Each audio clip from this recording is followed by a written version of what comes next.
When you're a designer looking to leverage AI art engines, two tools stand out right now: Leonardo AI and Krea AI. Both are aimed at helping you generate visuals fast and creatively, but they each have their own flavor and strengths. Let's start with Leonardo AI. This platform is built for creators who need high-quality image generation, concept art, and asset production at scale.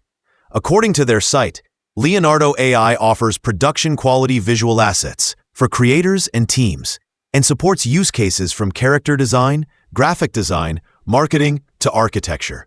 Its toolkit includes an AI canvas where you can refine and edit generated images, erase elements, or adjust composition. So if you're a designer working on, say, concept art or marketing visuals, Leonardo gives you a rich environment.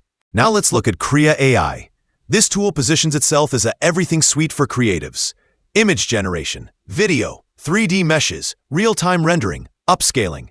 Krea highlights features like over 1,000 styles, real-time canvas, upscaling to 22K, and even text to 3D.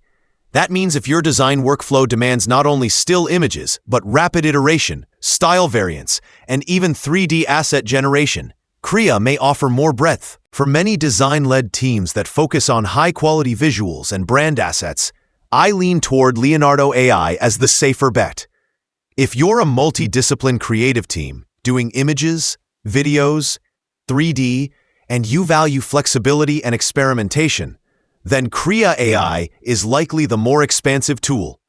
Either way, both represent excellent choices, and the right pick depends on your specific workflow. If you like, I can build a feature-by-feature comparison sheet. For example, supported media types, editing tools, upscaling, style preset count, team, collaboration features, pricing tiers for Leonardo AI versus Krea AI to help you decide more easily. Would you like me to do that?